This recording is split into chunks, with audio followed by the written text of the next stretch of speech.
Barangay Love Stories. Love Stories. Dear Papa Dudut, paano nga ba magsimulang muli kung ang taong gusto mong makasama sa dulo ay bumitaw na? Ako nga pala si Winona, 30 years old. Nanggaling sa isang 10-year relationship na inakala kong panghabang buhay na. Natapos kami ni Jim ilang buwan na ang nakalipas. Siya ang unang pag-ibig at nakarelasyon ko. Wala na akong ibang nakita na ibang mamahalin kundi siya lamang. Pero wala na akong nagawa noong nag-decide siyang makipaghiwalay sa akin. Sinabi niya sa akin na gusto muna niyang mapag-isa dahil hindi niya yon nagawa noong kaming dalawa pa lamang ang magkasama. Nawalan daw siya ng identity mula nang binuhos niya sa akin ang lahat, Papa Dudut. Nanawa na raw siya sa paulit-ulit na ganap sa aming dalawa. Nasaktan ako kasi akala ko ay masaya siya pero nagtago pala siya ng lungkot. Sinubukan ko pa siyang kumbinsihin para ipagpatuloy ang relasyon namin. Sinabi kong sayang ang isang dekadang pakikipaglaban namin sa relasyon. Pero ayaw na talaga niya. Nakibargain pa ako at sinabing bibigyan ko siya ng space para makapag-isip-isip dahil baka nabibigla lamang siya. Kinagat naman niya ang sinabi ko at nagpasko nga akong mag-isa nitong 2022 na dati naman ay siya ang kasama ko. Ilang beses akong natuksong i-message siya dahil miss na miss ko na siya. Lalo't magpapalit na naman ang taon. Pero pinigilan ko. Naisip ko kasi na baka lalo siyang kumawala sa akin kapag pinilit ko ang presensya ko sa kanya. Tinis kong hindi siya makausap kahit sa text lamang dahil nasanay nga akong bawat Pasko o kahit na anong okasyon ay siya ang kasama ko. Doon ko na-realize na baka nga napagod na rin siya sa routine namin kaya gusto niyang mapag-isa o makapag-explore. Nung sumapit na ang 2023 ay nagparamdam siya sa akin para kumustahin ako. Nabuhayan ako ng loob dahil akala ko ay namiss niya ako o di naman kaya ay gusto na niyang makipagbalikan pero sinabi niyang desidido na siyang maghiwalay kami. Gusto na raw niyang masimulan ang 2023 ng puro bago lang ang lahat ng makakasalamuha at gagawin niya. Nasaktan ako pero nirespeto ko ang desisyon niyang yon, Papa Dudut.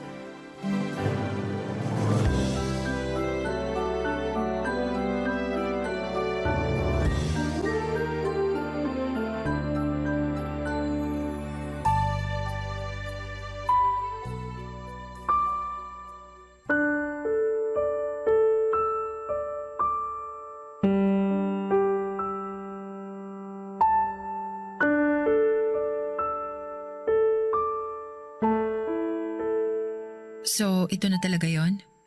Oo, Di na ba talaga magbabago ang isip mo? hindi na. Ito na talaga ang gusto kong mangyari. Okay. Baka pwedeng favor. Sure. Pwede ba tayong magkita one last time? Naku, Winona, parang alam ko na yan eh. Anong alam mo na? Ay, makikipagkita ka sa akin. Lalambingin mo ako hanggang sa mahihirapan na akong bitawan ka. Hindi. Hindi ko na yun gagawin. Yan din naman ang sabi mo dati. Iba na ngayon. Irerespeto ko na kung ano man ang desisyon mo. Sure ka? Oo. Pinag-aaralan ko ng tanggapin na tapos na tayo. Bakit ba kasi kailangan pa natin magkita? Papahirapan mo lang ang sarili mo eh. Imbis na ang ginagawa mo na ngayon ay nagmo-move on o gumagawa ng bagong routine. Gusto ko lang magbalikan. Sabi ni Winona, Ang ibig kong sabihin, magbalikan ng gamit. pwede naman. Pero sana hanggang dun lang ha. Walang magmamanipulate makipagbalikan ha. Ganun ba ako sa'yo lagi? Oo. Sorry. Balikan lang talaga ng gamit ang kailangan ko. O sige. Aayusin ko mamayang gabi lahat na naiwan mong gamit dito sa bahay. Ibalik mo na lang sa akin yung mga bagay na alam mong magpapaalala sa'yo sa akin. Sige, isipin ko kung alin dito. Pwede bang itago ko na lang ibang regalo mo sa akin? Yung iba kasi nagagamit ko pa eh. Walang problema. Ako rin naman ganun ang gagawin ko. Basta kung ano lang yung mga gamit na kapag nakikita mo, ako agad ang naaalala mo. Kahit tissue holder o panlinis ng salamin. Mukhang marami nga ako rito. Sige, balitaan kita kung kailan tayo magkikita. Pwede bang bago matapos tong linggo? Bala ko kasing magbakasyon muna after ng closure natin. Gusto mo pagbalik na lang? Para masiguradong may babalik ko sa'yo lahat? Kung di naman sana abala sa'yo, sana this week na lang. Para matapos na rin to. Okay, naintindihan ko. Nakalahati ko na yung mga gamit na ibabalik ko sa'yo. Nilagay ko na sa mga kahon. Pinagplanuhan mo ata talaga to ah. Nung hindi ka nagparamdam sa akin nung Pasko, doon ako nagsimulang maglagay na ng mga gamit mo sa kahon. Masakit kasing tignan. Kung ano yung makakatulong sa'yo para mabawasan ng sakit, gawin mo lang. Sorry, Winona. Okay lang yun. Ibababa ko na tong tawag. Mukhang naiiyak ka na naman. Okay. Sige. Ibaba mo na.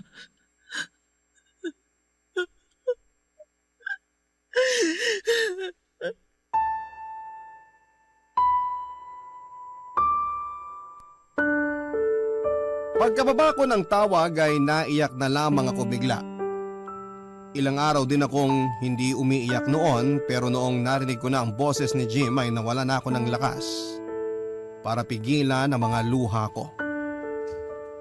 Umiyak ako hanggang sa makatulugan ko na lamang yon, Papa Dudut. Madaling araw nang nagising ako at pinuntahan ko ang pinagtaguan ko ng mga kahon kung saan ko nilagay ang mga gamit ni Jim na gusto kong ibalik. Nanginig akong kinuha ang isa sa mga kahong yon at saka muli binuksan, Papa Dudut. Nakaramdam ako ng paninikip ng dibdib nang mapasadahan ko ng tingin ang bawat gamit na itinago ko sa kahon na yon. Bawat gamit sa kahon na yon ay may kwento na ayoko na sanang balikan dahil mas lalo ko lamang naaalala ang pagmamahal ko para kay Jim. Yun pa naman ang huling bagay na dapat kong maramdaman at maalala ng mga oras na yon. Agad kong tinago ang kahon at saka nagmadaling lumabas ng aking kwarto. Nagtungo ako sa kusina para magpainit ng gatas at doon muna tumambay. Tanging sa kusina lamang ako pwedeng pumunta na walang ibang magpapaalala kay Jim. Papa Dudut, kinabukasan ay sinikap kong ayusin lahat ng mga gamit na kailangan kong ibalik kay Jim. Naging malaking pahirap yon sa akin dahil binabalikan ako ng mga alaala na dapat ko nang kalimutan. Pahinto-hinto ako noon sa paglalagay ng gamit sa mga kahon dahil marami pa akong hindi kayang i-let go. Pero alam kong kailangan na. Natapos siguro ako sa pagkakahon ng gamit ni Jim mahigit 2 araw. Tinawagan ko na siya after kong maayos lahat ng ibabalik ko sa kanya. Nakatatlong malaking kahon ako at isang medium size na kahon. Pinadala ko na ang 3 malalaking kahon at iniwan ko muna ang medium size na kahon dahil bala kong iabot yon sa kanya ng personal. Ganon din ang ginawa niya, Papa Dudut. Napag-usapan kasi namin na iabot sa isa't isa ang bawat isang gamit sa tinira naming kahon. Yun ang parang naisip ko sa huling beses na pagkikita naming dalawa ni Jim. Natuwa ako kasi pinagbigyan niya ako sa naging kahilingan ko, Papa Dudut.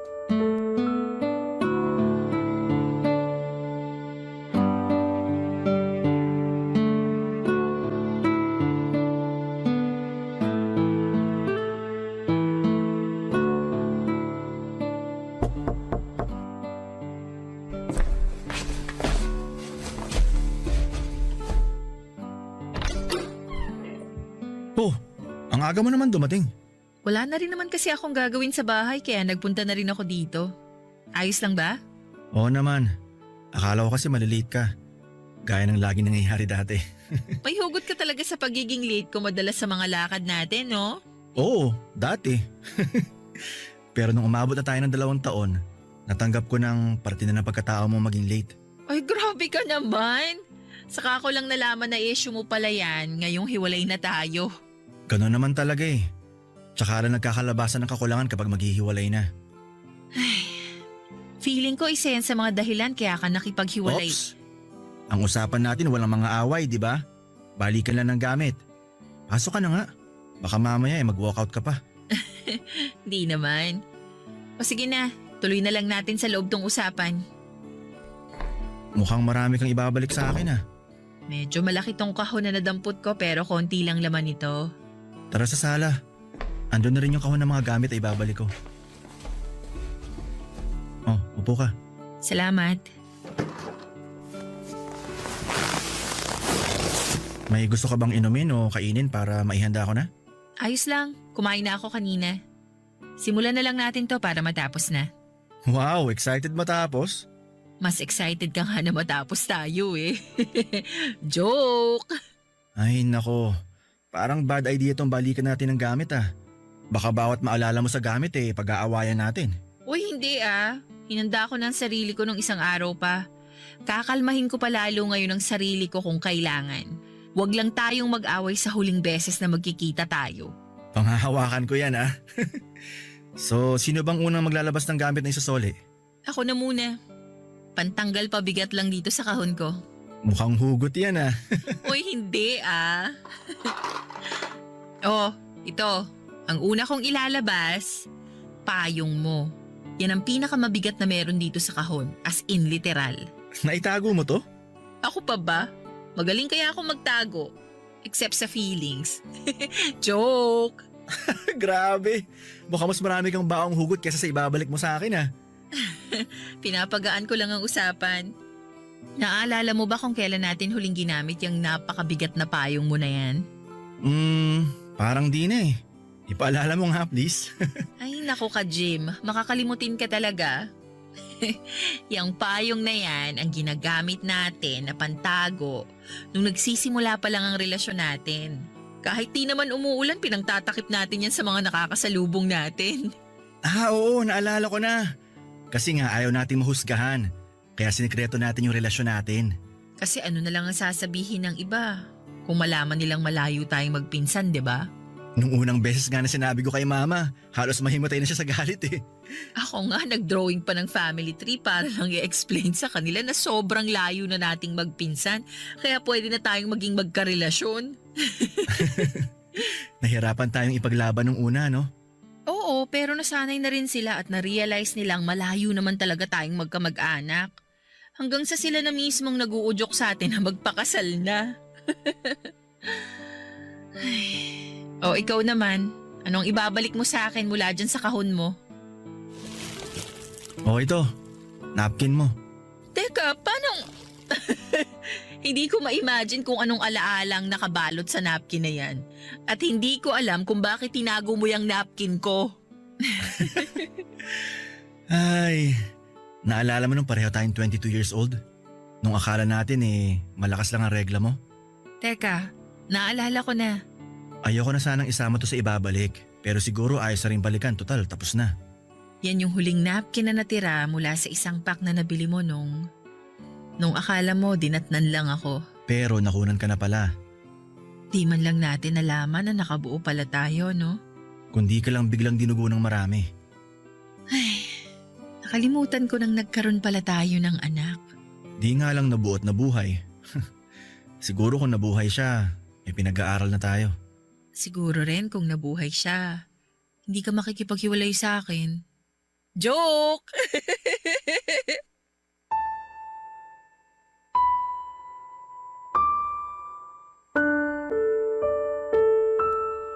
Sinubukan kong magpatawa para maitago ang sakit na nararamdaman ko nang nag-uusap kami tungkol sa namatay naming anak ni Jim. Kahit siya ay nakita kong nalungkot nang naalala niya yung pinagdaanan naming yon. Papadudo 22 years old nga noong nabuntis ako nang hindi namin nalaman. Alam ko lamang kasi na lagi akong delayed noon kaya hindi na bago sa akin kung hindi man ako datna ng ilang buwan. Normal na rin sa akin noon na medyo lumalaki ang puson o tiyan kapag hindi ako dinadatnan kaya hindi ko naisip na posibleng buntis na ako. Naging normal ang galaw ko at mga kinakain. Madalas pa kaming nagiinuman noon ni Jim at doon siguro nangyari na hindi na kinaya pa ng anak namin ang kumapit pa sa akin. Isang araw ay dinugo ako papadudot. At inisip kong regla lamang yon. Napabili pa ng napkin si Jim at yon ang unang beses na nagawa niya yon. Nailang pa nga siya at hindi halos alam kung anong klase ng napkin ang kukunin noon sa grocery. Nagpatulong pa nga raw siya sa isang matandang babae para malaman kung ano ang napkin ang maganda para sa akin. Papadudot, saka na lang ako nagduda sa pagdudugo ko dahil iba na ang pakiramdam ko noon. At iba ang lakas ng daloy ng dugo sa akin. Lalo na noong may lumabas na kakaiba sa akin. Kaya naman minabuti namin ni Jim na pumunta sa ospital at doon nga ay nakumpirmang nalaglagan ako ng anak. Nashock kaming dalawa ni Jim at natahimik na lamang kaming pareho at hindi halos nag-usap dahil hindi namin maproseso ang mga nangyari. Hindi rin namin sinabi sa mga magulang namin ang nangyari dahil baka mas lalo lamang maging komplikado ang lahat. Tinago namin yung dalawa, Papa Dudut, at hanggang sa paghihiwalay namin ay walang nakakaalam kahit na sino. After kong makunan ay nagsama muna kami ni Jim sa bahay nila at pinaalam niya ako sa mama niya na kung pwedeng doon muna ako tumira dahil may inaasikaso kami. Gusto lamang noon ni Jim na alagaan ako hanggang sa makabawi sa lakas. Nakaramdam kasi siya ng guilt dahil sa nangyari sa akin. Yon ang mga panahong naramdaman kong mahal na mahal ako ni Jim dahil hindi niya ako pinabayaan sa isa sa mga pinakamabigat na pangyayari sa buhay ko. Barangay Love Stories. Barangay Love Stories. Namin alam kung paano noon ipagpapatuloy ang sulian ng gamit. Natakot kaming pareho na baka nga may magbukas na hindi magandang alaala para sa amin na dahilan para makaramdam kaming muli ng sakit. Aminado kaming may mga bagay sa nakaraan namin ang ayaw na naming balikan dahil pareho lamang kaming nasasaktan. Pero tama nga rin si Jim noong sinabi niyang baka kailangan naming balikan lahat ng yon para kahit papaano, kahit nagtapos ang relasyon namin ay makaramdam pa rin kami ng saya dahil minsan nakipaglaban kami dahil minsan ay pinaglaban namin ang pagmamahalan naming dalawa. Hinanda na lang namin ang mga sarili namin sa sakit sa bawat mailalabas naming gamit sa kahon, Papa Dudut. Ako noon ang inaasahan kong makakaramdam ng dobleng sakit dahil ako ang sensitive sa aming dalawa. Masyado rin po ako noong sentimental kaya siguro ay marami rin ako mga gamit na hindi ko magawang i-let go na lamang kahit alam kong wala na akong panggagamitan noon. Kaya siguro ay nahirapan din akong i-let go si Jim.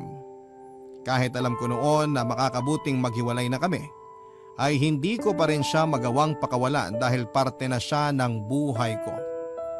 Naging malaking parte na siya ng pagkatao ko, mabuti man o masama.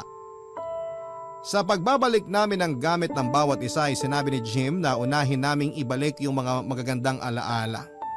Nabigla kasi kami sa unang dalawang gamit na binalik namin na nakapagdala ng lungkot sa amin. Kaya naman pinili naming ibalik yung mga gamit na may masaya o light lang na alaala. Napahalungkat nga ako kasi hindi ko alam kung bakit nasasaktan pa rin ako sa bawat gamit na ibabalik ko kay Jim. Sinabi ko nga sa inyo na masyado lang siguro akong sensitive. Ang next na binalik ko ay ang pinakamaliit na bagay na meron sa kahon. Hindi naisip ni Jim na posibleng magkaroon ng malaking alaala ang isang napakaliit na bagay.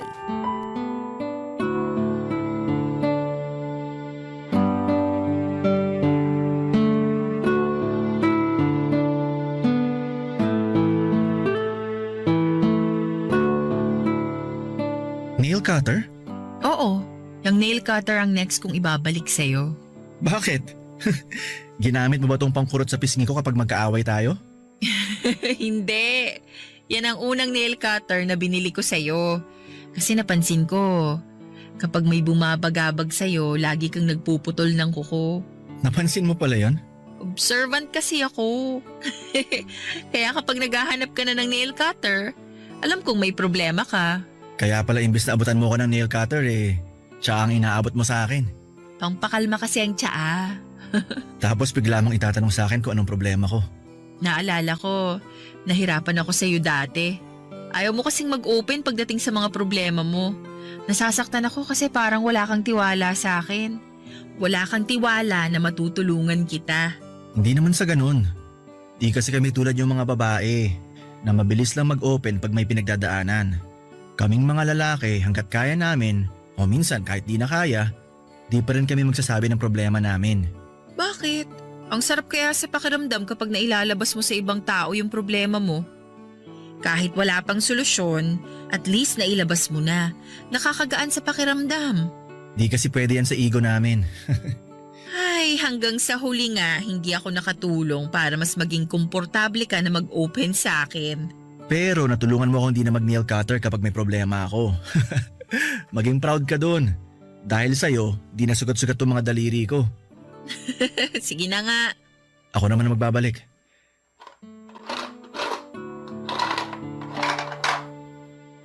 Oh, ibabalik ko tong panyo mo. Di ko pa new yan. Di mo na maalala, no? First year college tayo nun, kalagitnaan ng first sem. Inabot mo yan sa akin sa bleacher nung nakita mo akong umiiyak. Teka, ikaw ba yung naka-face mask na… Green! O, tinan mo? Naalala mo na? Hindi lang ako makapaniwalang ikaw yung inabutan ko ng panyo. Nagmamadali na rin kasi ako noon kaya hindi na kita nakausap. Late na kasi ako sa next class ko eh. Alam mo naman ako. Pero salamat ah. Nag-effort kang abutan pa rin ako ng panyo. Ugali ko na kasi yon. Kapag may nakita akong pinagpapawisan, umiiyak o kahit nasugatan, inaabutan ko ng panyo o tissue. Kaya siguro halos maubos na yung panyo ko nung college kasi pinamigay ko na lahat. At isa ako sa mga maswerteng nabigyan mo. Thank you ah. Teka, ba't hindi mo sinabi sa akin dati na nagkita na pala tayo? Nahiya ako eh. Baka ang maalala mo lang sa akin eh, yung lalaking umiiyak sa bleacher na naka-face mask na green. Eh bakit ka nga ba kasi naka-face mask noon? Napanaginipan mo ba na magkaka-pandemic? Akala ko kasi may itatago ko yung pag-iyak ko sa ibang tao eh. Pero napansin mo pala. May third eye kasi ako sa mga taong malungkot at tinatago ang pag-iyak. Mukha nga. Nakakatuwa naman na may ganun tayong alaala kahit hindi pa tayong magkarelasyon. Di na kita nakalimutan mula noon. Sinubukan kong hanapin ka sa campus natin pero ewan ko ba kung bakit di kita nakita. Ilang beses akong tumambay sa bleacher para lang maabutan ka pero wala eh. Di na kasi ako dumadaan dun noon. Nakahanap na ako ng ibang shortcut papunta sa mga klase ko. Alam mo naman ako, kailangan ko lagi ng shortcut na daan dahil lagi akong late. Ah, kaya naman pala. Pero at least nagkakilala naman tayo bago makapagtapos ng college. At naging tayo pa. Naalala ko nga kung saan tayo unang nagkausap eh. Sa PE building yun, di ba? Oo, dun nga.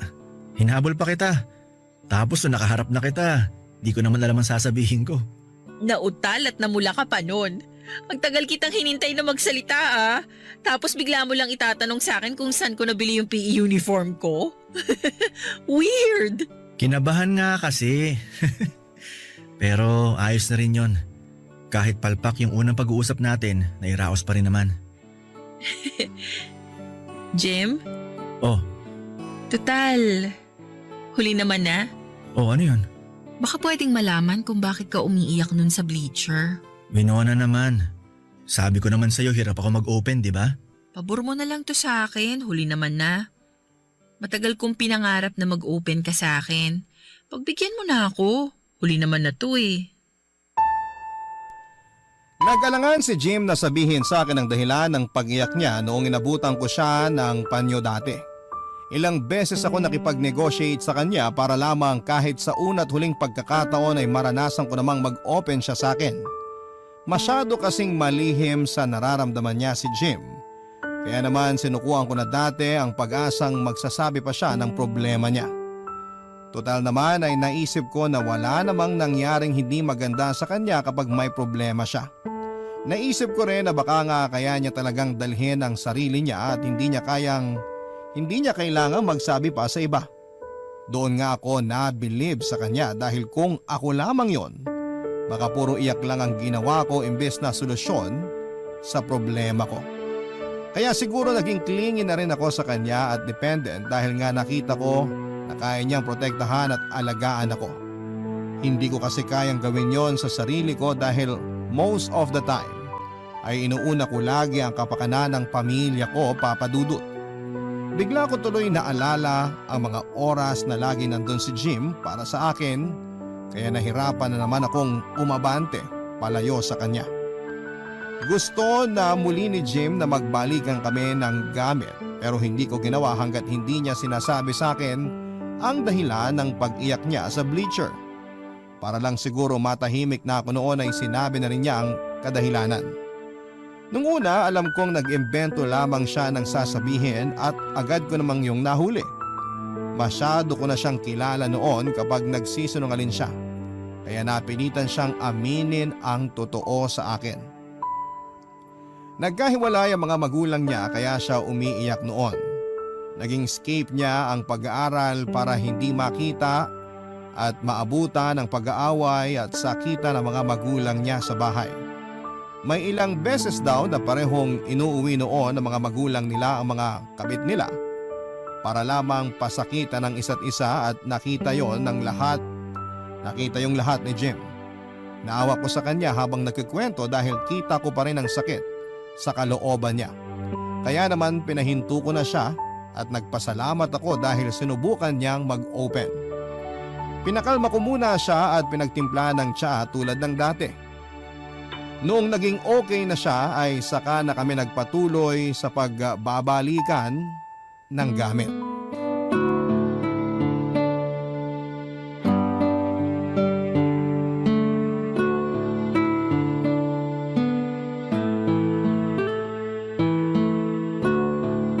Buti pa yung mga gamit natin, no? Nagkabalikan. Oh, yan ka na naman sa mga hugot mo ha. Joke lang naman, para lang makalimutan natin yung bigat ng usapan kanina. Ayos na nga yun eh. Salamat sa tsaa mo. Hanggang ngayon effective siya para kumalma ako. Thank you, na-appreciate mo ang tsa ako. Oh, ano naman ngayon ang ibabalik mo sa akin? Teka, at random na lang akong dadampot dito sa kahon. Para akong bubunot sa raffle sa ginagawa akong paghalukay dito sa kahon ah. Sana manalo ko ng ref. At ang nakuha kong gamit ay... Oh, bakit ka bumubungis-ngis dyan? Necktie mo kasi itong nakuha ko sa kahon. Teka, yan ba yung Aha. pati yan talaga ibabalik mo? Bakit hindi? Para maalala mo kung gaano ka-hot ang lovemaking natin nun. Nai-imagine ko na tuloy. Tinali mo pa ako sa kama gamit ang necktie na yan. Hoy, tinali mo rin kaya ako, no? Grabe. Necktie ko pa yan ng graduation natin ah. Oo nga eh. Tapos ito pa yung ginamit natin nung unang beses tayong mag-explore sa ano. Alam mo na. Kung ano-ano kasi nakikita mo sa internet eh. E payag ka naman, aminin mo. Nakatulong yun para tumagal ang relasyon natin.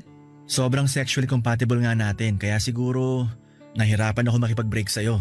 Kasi aminado ako magaling ka sa ano eh. Alam mo na. Binuhay ko ba ang katawang tao mo? Ilang beses nag-reincarnate ang katawang tao ko sa galing mo. Teka nga, change topic na. Baka kung ano pang gawin nating di tama. Eh di ba gano'n naman kapag nagko-closure yung mag-ex, may huling ano sila bago mag-move on?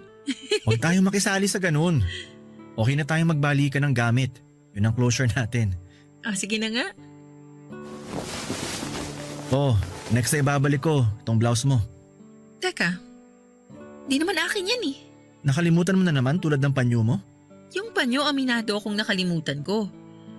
Pero hindi ko damit yan. Ano ka ba? Sa'yo to. Hindi ako nagsusuot ng blouse na kulay gray dahil para sa akin, pangpatay ang kulay na yan. Saka hindi bagay sa akin ang ganyang kulay. Nagmumukha akong pagod at haggard. Ay nako, si Winona makakalimutin. Seryoso ako, Jim. Hindi nga akin yan. Ay, suot mo to nung bagong lipat ako sa unang apartment ko after kong umalis sa bahay ni na mama, di ba? Nagano pa tayo tapos ito lang ang suot mo nun. Madalian nga yun kasi parating na yung food natin eh. Jim? Ano, naalala mo na? Oo. Buti naman. Naaalala kong naghiwalay tayo nung lumipat ka sa unang apartment mo. Hindi ako nakatapak sa apartment na yon, ni minsan.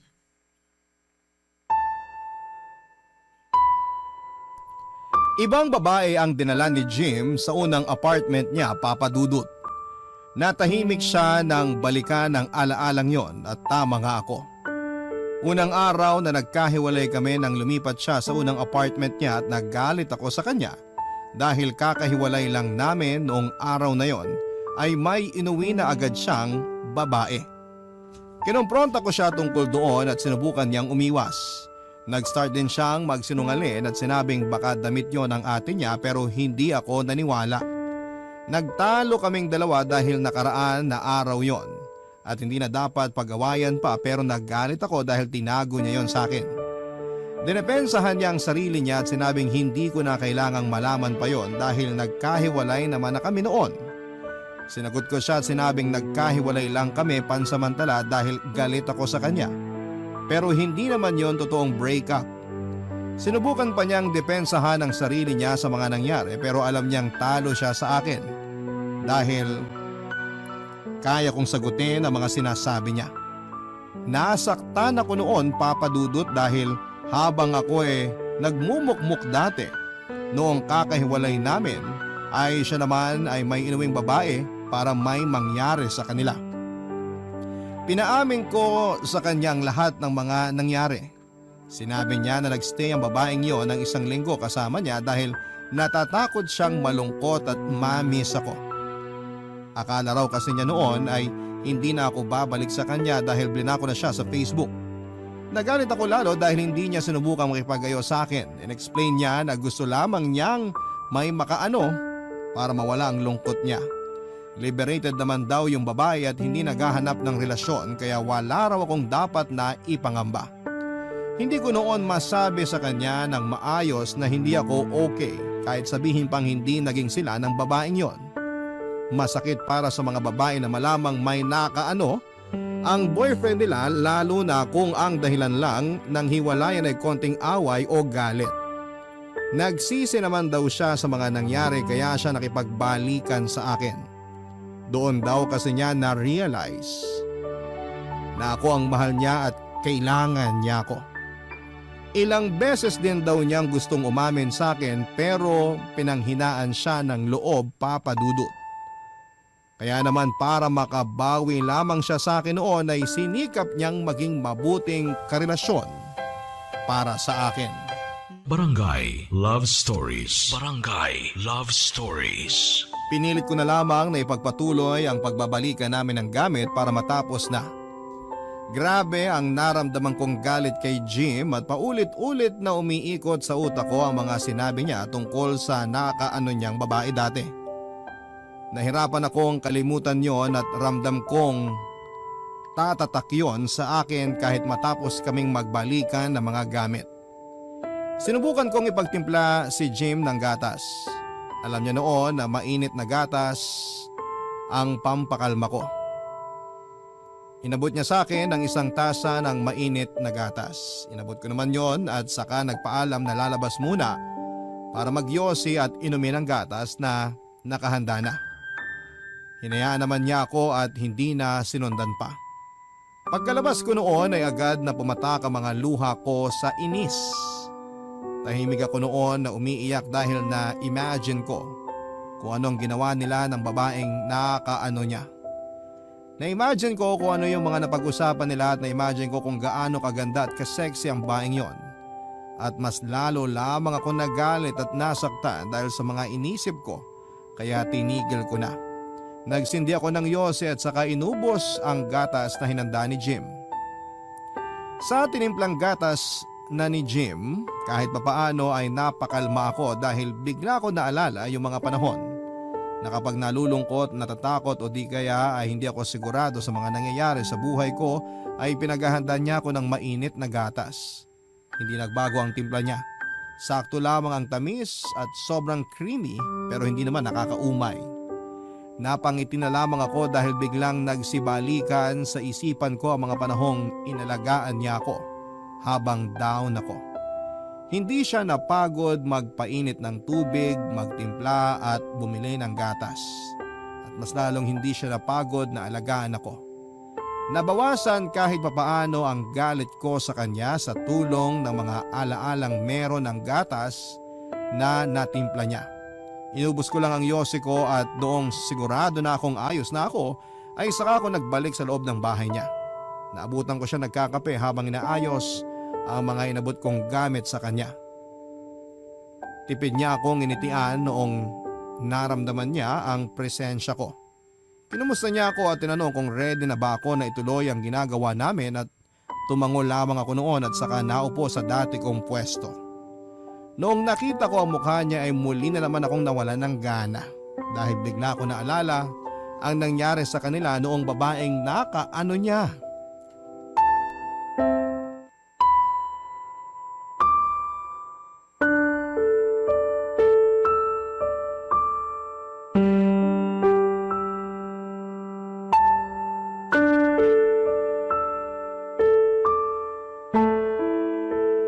Ano, game na ulit? Magbabalik ka na ulit tayo ng gamit? Oo, Ano yung next mo? DVDs mo. Oh, heto lahat. Teka, paborito mo to lahat ah. Huwag mo na lang kayo ibalik sa akin. Di ko naman talaga paborito ang mga movie na yan. Ikaw lang naman ang namilit na panoorin natin lagi ang mga yan eh. Akala ko kasi gusto mo eh. Panay ang tao mo kapag pinapanood natin to. Natatawa na lang ako kasi alam ko na lahat ng mga linya dyan. Memoryado ko na dahil paulit-ulit ko nang napanood. Yan ba talaga ang totoo o galit ka lang dahil sa mga nalaman mo kanina? Basta, sa'yo na yan lahat. Galit ka nga. Sinong di magagalit? Alam ko. Karapatan mong magalit dahil di ko sinabi. Pasensya na ulit. Sana inamin ko na lang dati. Sana nga inamin mo na lang eh. Natakot nga ako kasi baka hiwalayin mo na ako ng totoo. Sana sinubukan mo. Alam mong ayoko mag-take ng ganong risk sa relasyon natin. Kaya ngayon ka nag-take ng risk na aminin kasi wala naman ang masisira sa relasyon, ganun ba? Hindi. Inamin ko kasi Kasi nahuli ka na. Kasi deserve mong malaman ng totoo. Yun naman ang closure, di ba? Yung mawala na lahat ng tanong sa isipan natin, maamin na lahat ng tinatago natin. Tapusin na natin itong pagbabalikan ng gamit para makauwi na ako. Bago natin ituloy, gusto kong malaman. Gusto kong masagot yung tanong sa utak ko ngayon. Ano yun? Talaga bang di ka nag-enjoy na pinanood tong mga DVD na to? Napilitan ka lang ba? Kasi ako kahit ilang ulit ko pinanood to kasama ka, ayos lang. Masaya ako kasi kasama kita. Kahit memoryado ko na hanggang sa film credits, okay lang. Kasi nga masaya ako kasi kasama kita. Nag-enjoy din akong panoorin yan. Kasi kasama kita eh. Sinubukan kong panoorin yan nung nakipag-cool off ka sa akin pero hindi na ako masaya. Kasi alam kong hindi na kita ulit makakasamang mapanood ang mga yan. Itatago ko na lang to. Remembrance sa naging relasyon natin. Salamat. Oh, ito naman na ibabalik ko. Pictures ko lahat to ah. Bakit di ko alam to? Bakit di mo pinakita sa akin to? Stolen shots mo yan galing sa lumang phone ko. Buti na lang may backup files ako. Kaya na-print ko lahat ng isang araw. Nakanganga pa ako habang natutulog. Bakit pati to pinicturan mo pa? Nakakahiya. Yan ang unang beses na nakatabi kitang matulog sa kama. Natuwa ako kaya pinicturean kita. Di ko pinakita sa'yo kasi alam ko magagalit ka eh. Papabura mo. Para sa akin, maganda ka dyan. Nag-look forward na ako noon na makita yung ganyang itsura mo kapag nagsama na tayo sa isang bahay. Ako naman, Jim. Pati ba naman tong hindi ako nakaligo at di nakapag-ayos? Ang pangit ko rito. Ano ka ba? Para sa akin yan ang pinakamagandang estado mo kapag magkasama tayo. Pangit kaya? Nagpapaliksahan ng mukha at buhok ko sa pagiging shiny. OA sa pagka-oily. Gandang-ganda ako sa ganyang itsura mo. Kasi ibig sabihin lang yan, komportable ka nang ipakita sa akin ang tinatago mo sa iba at sa sarili mo. Yan naman ang nagustuhan ko sa'yo. Ni minsan, hindi ko kailangan magpanggap. Kung sino ako, tanggap mo. Minahal mo yung mga bagay na ayoko sa sarili ko. Sinusuklian ko lang yung pagtanggap mo sa akin. Salamat. Jim? Pwede bang umiyak bago natin ibalik yung mga huling natitira sa mga kahon natin? Sige.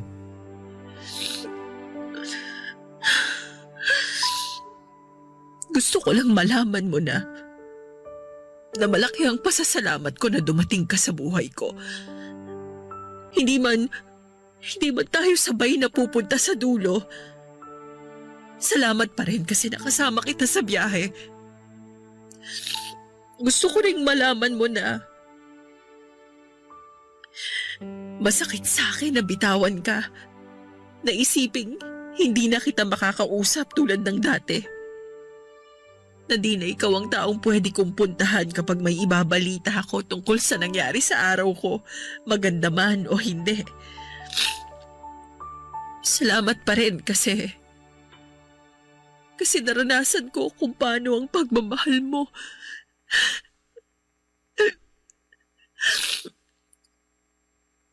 Thank you for being my first. It breaks me apart you won't be my last. If it still counts, because I still have a lot left in me. I love you, Jim. I love you so much. It hurts.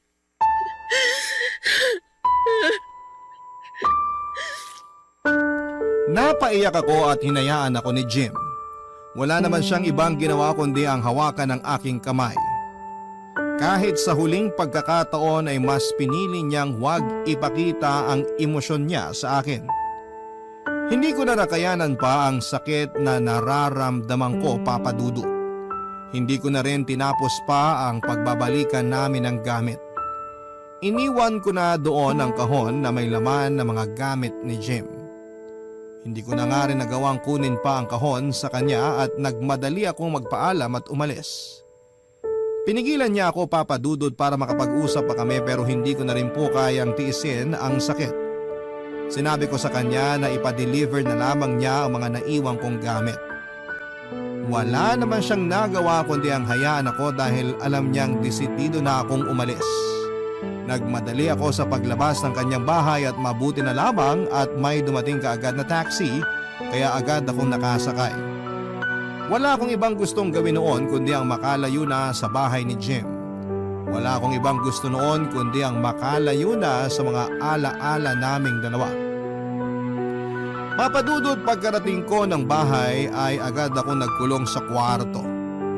Iniyak ko pang muli ang sakit dahil pakiramdam ko ay hindi ko pa yon naubos nung nandun ako sa bahay ni Jim. Pinilit kong tanggapin ang paghihiwalay naming dalawa at pinilit ko ang sarili kong tumigil na sa kakaiyak pero nabigo ako. Bumangon ako sa kama para magpunta ng kusina at magtimpla ng mainit na gatas. Sinubukan kong gayahin ang timpla ni Jim pero nabigo ako, Papa Dudut. Naging mapait sa panlasa ko ang tinimpla kong gatas. Hindi ko na yon inubos pa at saka nagpa siyang bumalik na lamang sa kwarto para ipagpatuloy ang pag-iyak ko. Pabalik na sana ako noon ng kwarto nang may marinig akong pagkatok sa pintuan ko. Ayoko sana yung pagbuksan dahil gusto kong mapag-isa pero narinig ko ang pagtawag ni Jim. Mas lalong nanikip ang dibdib ko nang marinig ko ang boses niya. Naisip ko na hindi pa ba siya kontentong nakita kong umiyak sa harapan niya at kailangang puntahan pa niya ako para makita ulit yon. Nagdalawang isip man ay pinagbuksan ko pa rin siya, Papa Dudut.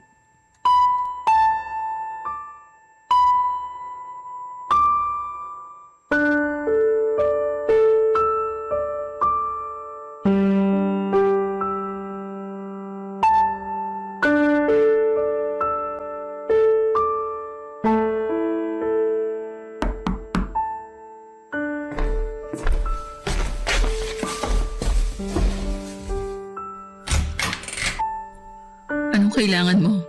Pwede ba tayo mag-usap? Kulang pa ba yung nangyaring usapan natin kanina? Oo. Gusto mo pa bang makitang nasasaktan ako? Wagi ka na eh. Punong-puno na ako ng sakit, Jim. Tama na. Tama na, please. I'm sorry, Winona. Kahit ilang beses kang mag-sorry, hindi mo agad matatanggal lahat ng sakit. Hayaan mo na ako. Tama na yung kakasorry mo kasi mas lalo lang sumasakit eh. Pwede bang pakinggan mo ko? Talaga bang hindi ka patapos na saktan ako? Tama na sabi eh. Makinig ka muna, please. Winona, Jim, please. kanina nung umalis ka, akala ko yun na yun eh. Sarado na lahat. Tapos nung inaayos ko yung mga gamit mo sa kahon, bigla ko nakita tong candy wrapper. Ano yan? Anong meron dyan? Sigurado di mo na maalala pero ito yung candy sa burol ni Papa dati. O tapos? Ikaw ang nag-abot itong candy sa akin sa huling gabi ng burol ni Papa. Parang naaalala ko na. Inabot ko yan sa'yo. Nung nasa kwarto ka ng chapel. Nakahiga ako noon, di ba? Nakapikit. Nagpapanggap na tulog para dilapitan ng kahit na sino. Alam ko. At alam kong kailangan mo ng kasama kahit sabihin mong ayaw mo. Kaya ka lumapit sa akin. Ayaw kitang harapin noon kasi ayokong maiyak. Ayokong makita mong mahina ako. Ni minsan hindi ko nakitang mahina ka, Jim. Ikaw nga ang naging lakas ko, di ba? Kahit di kita kinakausap noon, umupo ka lang sa tabi ko. Hinayaan mong tahimik lang ako. Di ka rin nagsalita pero naramdaman ko na gusto mong iparating sa akin na andun ka lang. Nakikinig ka kahit di ako nagsasalita. At doon ko inabot yung candy sa'yo. Kasi narinig ko na. Kumukulo na yung tiyan mo. Kasi di ako kumain buong araw. Naaalala ko na lahat. Naalala ko matapos mong iabot yung candy sa akin. Niyakap mo ko. Hinalikan mo ako sa noo. Hindi ka pa rin nagsalita pero narinig ko sa puso mo yung gusto mong sabihin at iparating sa akin. Pasensya ka na kung hanggang doon lang yung nakayanan kong pag-comfort sa'yo. Hindi ko kasi alam kung anong gagawin. Hindi ko alam ang pakiramdam ng mamatayan ng magulang.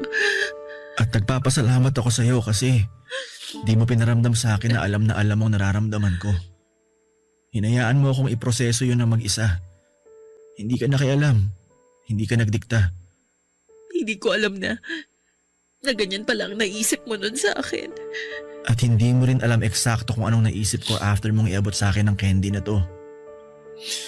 Winona, tinago ko ang pinagbalatan ng candy na to dahil gusto kong maalala na andun ka nung time na wala akong ibang karamay. Andun ka kahit pakiramdam ko, nababaliwala na kita dahil mas inuuna kong malungkot. Jim, Ikaw lang yung andun, Winona. Ikaw lang yung nakakaintindi sa pinagdadaanan ko kahit di mo naman alam kung ano yung eksaktong pakiramdam ko. Kaya ako tinago ang pinagbalatan ng candy na to dahil gusto ko may paalala sa akin na ikaw lang ang di nang iwan ng mga panahong parang ang hirap kong mahalin at unawain. Ang pinagbalatan ng candy na to, ang paalala sa akin na naging pangako ko sa sarili ko na kahit gaano kakomplikadong sitwasyon, kahit anong mangyari, hindi kita iiwan. Winona, patawarin mo ako kung muntikan ko ng kalimutan ng pinangako ko. Hayaan mo akong tuparin ko to ngayon. Mahal pa rin kita, Winona. Mahal na mahal.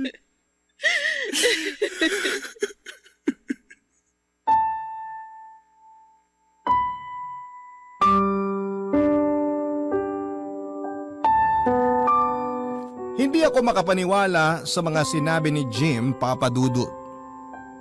Naiyak ako, hindi na dahil sa sakit, kundi dahil sa saya. Niyakap ko siya at hinalikan. Nagkaiyakan kaming dalawa at iyon ang unang beses na nakita ko siyang malayang pinaramdam ang emosyon niya sa akin.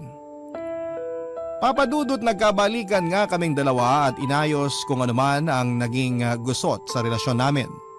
Nagkapatawaran na rin kami sa mga nakaraang pagkakasala namin sa bawat isa. At pinangakong hindi na yon uungkatin pa. Tinalikuran na namin yung mga bagay na minsan ay nakapagpasama sa kalooban namin. Hinanda na namin ang mga sarili namin para sa paglalakbay sa susunod na kabanata ng aming mga buhay. Nagplano na rin po kaming magpakasal next year. Ganon kami kasigurado sa isa't isa. Hindi na ako makapaghintay pa na makita siya sa kabilang dulo ng altar habang naglalakad ako papalapit sa kanya at sa dakilang lumikha. Papa Dudut, hindi perpekto ang relasyon namin ni Jim. Aminado kaming marami ang pagkukulang at pagkakamali namin sa bawat isa pero hindi namin yung ginawang dahilan para muling bumitaw. Nagpatuloy kami sa pagkapit dahil sa mga simpleng bagay na nangyayari sa relasyon naming dalawa. Mga bagay na dati ay binabaliwala lang namin noon. Yung pagtali niya ng buhok ko sa tuwing nakakasagabal yon sa tinatapos kong trabaho. Yung pagpapaalala sa kanya na inumin ang mga gamot na nireseta sa kanya ng doktor dahil madalas ay nakakalimutan niya. Yung pagpuno niya lagi ng water jug ko sa umaga dahil alam niyang yon ang una kong hinahanap pagkagising. Yung pagyakap niya sa akin kapag nagtatama ang aming mga paningin matapos ang tuksuhan at tawanan. Hindi perpekto at minsan ay boring para sa iba ang relasyon naming dalawa. Pero para sa amin, Papa Dudut, ay totoo ang pagmamahala namin at hindi ko yun ipagpapalit sa iba. Maraming salamat po sa pagbasa ng aking liham. Ang inyong kabarangay forever, Winona. Barangay Love Stories. Love stories.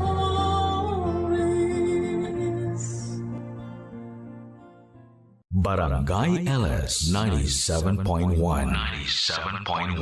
Number 1. Forever.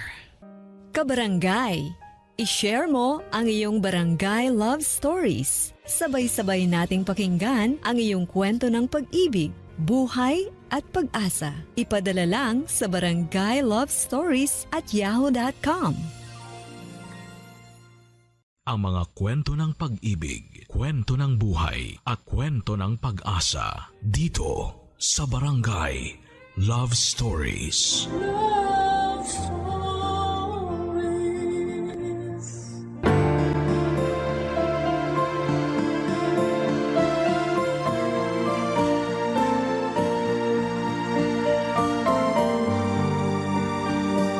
Pag-ibig ang pinakadakilang bagay na regalo ng Diyos sa daigdig. Kaya nga kung meron tayong kakayahang magmahal ng isang taong hindi natin kaano-ano, gawin natin. Sa ganoong paraan, naililigtas natin sila at napupunan nito ang mga kakulangan sa kanilang puso. Ikaw, kabarangay, naranasan mo na ba na tinuring mong pamilya kahit na hindi mo kadugo? Dear Papa Dudut, magandang mainit na tanghalian po sa inyo at sa mga kabarangay natin. Ako po si Vian. Kaka 34 lang last July at isa po ako sa mga masugid ninyong tagapakinig. Taga Quezon City po kami ng mister ko at meron na po kaming isang anak na babae. Stay-at-home mom po ako dahil preggy ako sa second baby namin kaya marami rin akong time na makinig sa programa ninyo tuwing tanghali at paggabi naman ay minamarathon ko po ang Barangay Love Stories sa online. Aliw na aliw po ako sa mga istorya na pinapadala sa inyo ng mga kabarangay natin. Kaya sinabi ko sa mister ko na gusto kong sumulat sa istasyon ninyo. Bagay na sinang-ayunan naman niya. Bali ang kwento po na isi-share ko ay nagsimula noong 10 taong gulang ako. Papa Dudut, meron na po ba kayong tao na tinuring ninyo ng pamilya kahit na hindi ninyo kadugo? Ako kasi ay meron. Yun po ang yaya training ko. Single mother po noon ang mama Janice ko matapos maagang mamatay ni Papa dahil sa bone cancer. Hindi naman po kami mayaman pero may maliit silang negosyo ng bigasan at iba pang goods sa naipundar sa palengke na pinapatakbo ng mama ko. Doon po kami kumukuha ng pera para sa pag-aaral ko, pagkain namin at pambayad sa mga bills. Sabi ni Mama, mahalaga raw po ang business namin na yon. Dahil yun na lamang ang meron kami. Kamuntik na rin po kasi yung mawala nang nagpagamot si Papa. Kaya ginawa po ni Mama ang lahat para maisalba ang tanging kabuhayan na meron kami kahit kapalit noon ang pagkawala niya ng oras at panahon na alagaan ako at magpakananay sa akin. 10 years old po ako nang dumating sa bahay at buhay namin si Yaya Trining. Ang tanda ko'y nasa early 30s siya noon. Mahaba po ang buhok niya, morena ang balat, pango ang ilong, meron po siyang nunal sa baba at may katabaan po siya, Papa Dudut. Pero mabait po si Yaya Trining dahil pinagluluto niya kami. Naglilinis siya ng bahay at inaasikaso niya po ako simula paggising ko sa umaga, pagpasok at pagsundo sa school at hanggang bago ako matulog.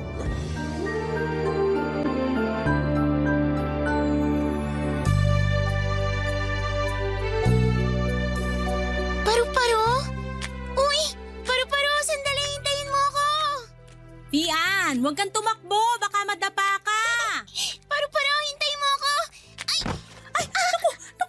Naku, bata ka. Pian, naku. Halika, tutulungan kitang tumayo. Dali. Ayoko sa'yo! Ha? Gusto ko si Mama! Ayoko sa'yo! Ay, kaso wala ang mama mo rito. Ako lang ang nandito. Tingnan mong tuhod mo, may gasgas. Halika na, gamutin na natin bago pa yan ma-impeksyon. Okay po.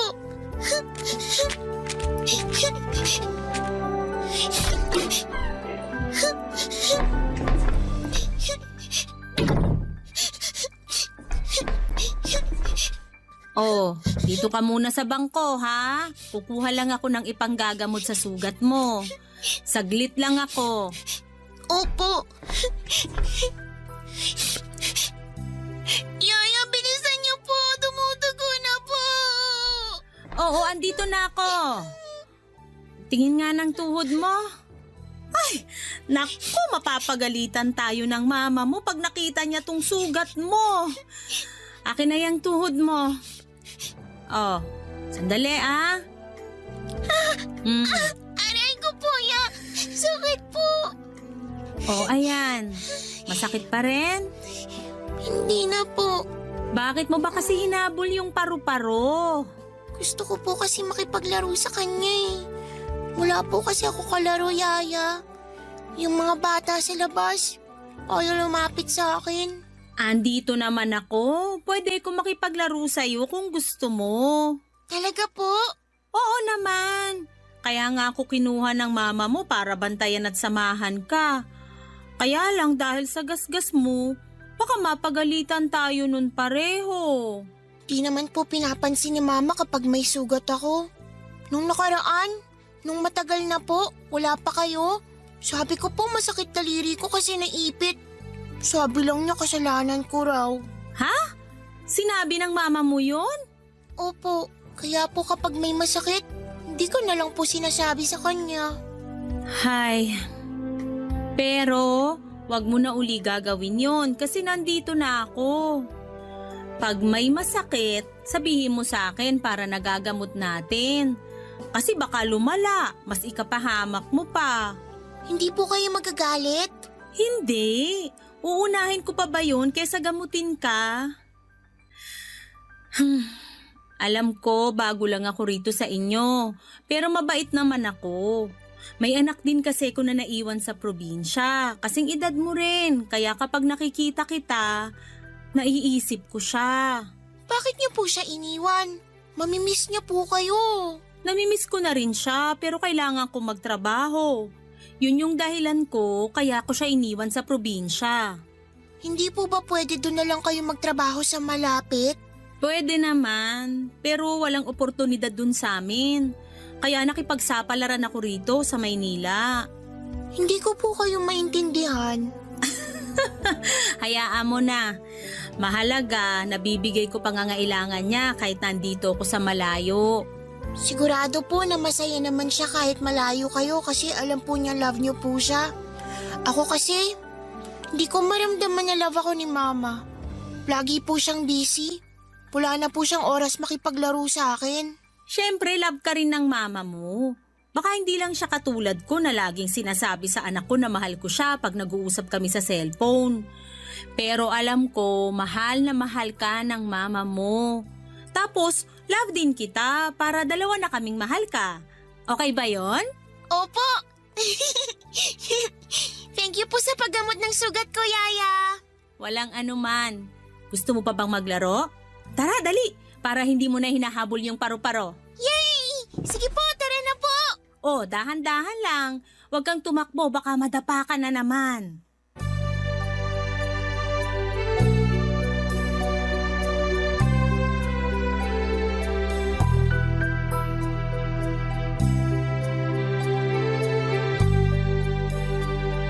Hindi po ako sanay na merong ibang tao sa bahay namin. Simula kasi nang maging busy na si Mama sa negosyo namin. Pinilit ko po ang sarili ko na matuto ng mga bagay-bagay. Para naman hindi po ako kawawa. Pero aaminin kong mahirap po bilang isang bata. Halimbawa, may isang insidente na halos maubos ko po yung gas namin dahil naiwan ko yon na bukas habang may pinapakulo ako. Gusto ko po kasing uminom ng gatas kaya nagsalang ako ng tubig sa takure. Gumamit pa nga ako ng upuan bilang tungtungan para maabot yung kalan dahil medyo mataas tapos maliit lamang po akong bata. Kaya lang nalibang naman ako sa pakikipaglaro sa tuta ng kapitbahay namin kaya nawala na sa isipan ko ang pinapakulo ko. Noong time na yon ay dumating si Mama galing sa palengke tapos nakita niya yung nakasalang na halos nag-evaporate na sa hangin yung tubig. Kaya galit na galit po siya sa akin, Papa Dudut. Hindi ko po yun makakalimutan kasi tinawag niya akong pasaway na bata at nagmamarunong. Kaya nga hindi na ako nagtaka nang dumating sa bahay namin si Yaya Trining. Tubong La Carlota City sa Negros Occidental po si Yaya Trining, Papa Dudut. Malumanay po ang boses niya. Masipag at mabait po siya kaya hindi nakataka-taka na madali niyang nakuha ang loob ko. Pero ang isang bagay na nagustuhan ko sa kanya ay yung trato niya sa akin para na po niya akong anak, Papa Dudut. Sinabi sa akin ni Yaya Trining na meron siyang isang anak na babaeng naiwan sa Negros na nasa pangangalaga ng magulang niya. Kaedad ko lang din po, 10 years old ng panahon na yon. Bale, lumuwas po siya ng Maynila para makipagsapalaran.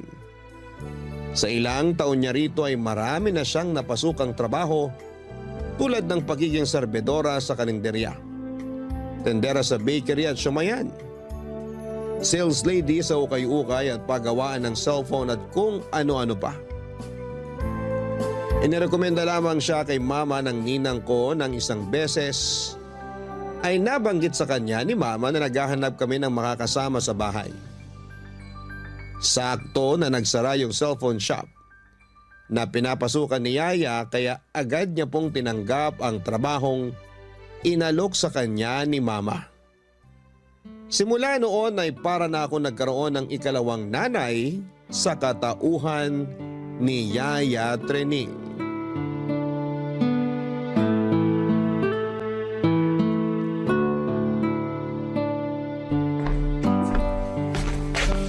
Ma, laro po tayo! May dala po akong manika! Di mo ba nakikitang pagod ako? Kakarating ko lang galing trabaho, Vian. Pero miss ko na po kayo. Anong miss? Magkasama naman tayo rito sa bahay, di ba?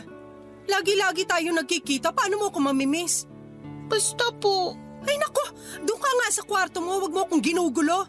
Nagpapahinga yung tao. Sige na po, Mama. Kahit sandali lang po. Tigas talaga ng ulo mo ha. Di ka nakakaintindi? Akin na yung manika mo. Akin na sabi! Baka po masira! Wala akong pakialam! Dapat dito sa manika mo, tinatapon doon sa malayo! Yan! Bakit niyo po tinapon manika ko? Para kunin mo doon tapos wag ka nang bumalik dito! Kakainis kang bata ka? Di ka marunong pagsabihan? Halika rito. Ha? Dapat sa'yo pinapalo eh. Halika! Yan kasi! Pasaway ka! Kinagalit mo ko? Kita mo masakit na nga ulo ko sa pagod? Tumahimik ka nga! Ang ingay mo! Ma'am! Ma'am, tama na po! Nasasaktan na po si Vian! Yaya! O tapos magtatago ka sa yaya mo? Halika rito, Vian! Di pa ako tapos sa'yo! Ay, tama na po, ma'am! Natatakot na po si Vian! Mabuti nga yun eh, para hindi niya ulitin yung pang-istorbo sa akin. Sinabing pagod ako, tapos gusto niya makipaglaro? Di ba dapat ikaw ang kalaro ng batang yan? Kaya nga kita kinuhang kasama namin dito sa bahay eh, para hindi na ako iniistorbo ng batang yan. Vian, dun ka muna sa kwarto mo ha. Susunod na lang ako, okay? Sige po.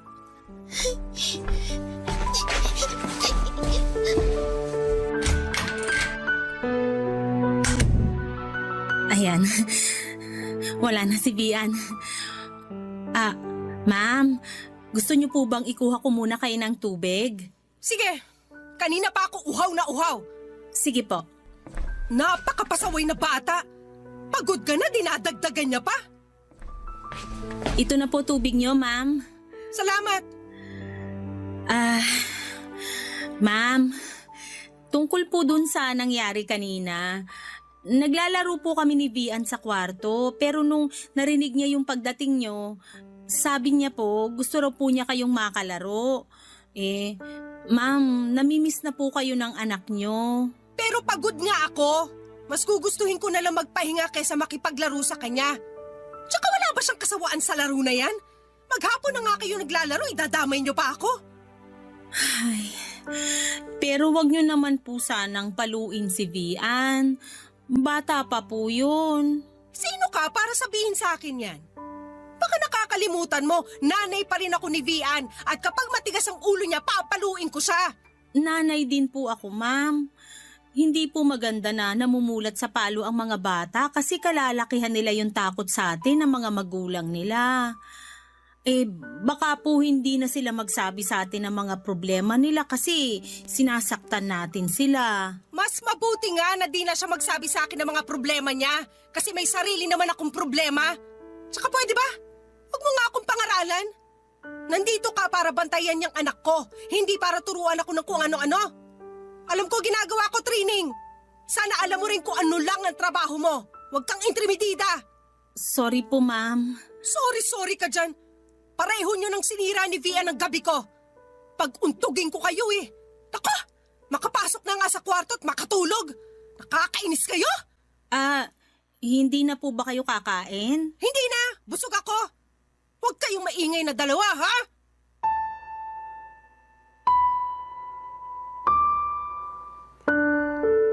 Ayaw ko pong magtanim ng sama ng loob sa mama po dahil hindi po ganun ang turo ng father sa misa sa simbahan, pero bilang isang batang salat sa pag-aaruga ng magulang. Hindi ko po mapigilang magtampo at maghinanakit sa mama ko. Alam ko naman po na busy siya sa pagtatrabaho, kaya hanggat maaari ay pinapagaan ko yung bawat sandali, lalo na pag uuwi siya ng bahay namin. Pagod po si mama kaya inaabutan ko po siya ng tubig na maiinom noong wala pa si Yaya. Tapos sinasabi ko na mamasahihin ko yung binti niya na lagi niyang nirereklamong namamanhid at masakit gawa ng maghapon niyang pagtayo, lalo na pag maraming customer. Pero lahat ng effort ko para makabanding kami ni mama ay binabaliwala niya. Tapos sinasaktan na rin niya ako. Madalas niya akong paluin kapag napipikon po siya sa kakulitan ko. Kaya umiiyak na lamang ako. Pag gano'n na po ang nangyayari, pumapagitna po sa amin si Yaya Trining para hindi na po ako masaktan pa ng husto ni mama. Nagagalit din po si mama kay Yaya pero hindi po yun pinipersonal ni Yaya Trining. Mas focus po siya sa pagpapatahan sa akin kasi ang lakas po ng iyak ko. Lalo na kapag natamaan ako ng kamay ni Mama Papadudut. Hindi ko po makakalimutan yung kinarga ko ni Yaya. Tapos nakasubsob lamang ako sa leeg niya at umiiyak ng mahina para hindi na marinig ni mama. Nagagalit po kasi siya sa ingay ko. Kapag nahihimasmasa na po ako at tumatahan na ay nanonood kami ng cartoons o di kaya ay naglalaro kami ng board games. Tapos may mga araw po na ginagawan ako ni Yaya Trining ng dessert na gawa sa balinghoyo kasava na sikat daw sa probinsya nila. Unti-unting napupunan po ng pag-aaruga ni Yaya Trining ang puso kong salat sa pagmamahal at atensyon na mula sa sarili kong ina.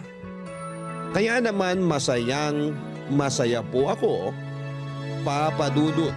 Barangay Love Stories. Barangay Love Stories.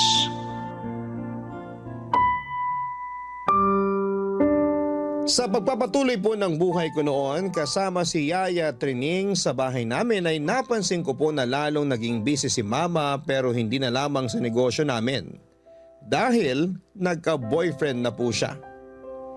Hindi lang po isa Papa Dudut kundi marami pong nakarelasyon ng mama ko sa loob ng halos 3 buwan. Hindi po niya sa akin pinapakilala yung mga nagiging boyfriend niya. Nakikita ko na lamang na inuwi niya po sila sa bahay tapos ay pumapasok sila sa kwarto ni Mama at nagkukulong doon. Pag nakikita ko si Mama, mukha naman siyang masaya pero parang lalo po siyang nawala ng pakialam sa akin, Papa Dudut.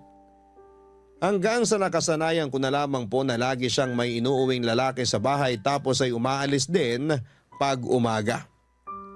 Kapag nangyayari yon ay sa kwarto po ni Yaya Trining ako natutulog kasi natatakot po ako na baka may mangyaring masama sa akin gawa ng may ibang taong pinapapasok si Mama sa bahay, Papa Dudut. Isang gabi may inuwi na namang lalaki ang mama ko. Tapos narinig ko na lamang na nagsisigawan sila.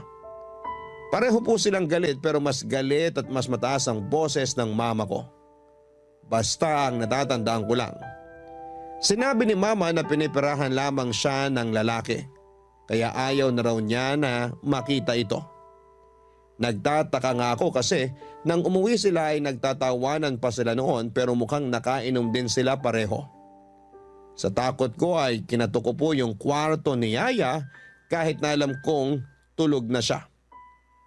Palibhasa kalagitnaan na po yun ng gabi at baka nasa madaling araw na. Buti na lamang mas nangibabaw po ang worry ni Yaya Trining sa akin kesa sa antok niya ng mga panahon na yon, Papa Dudut.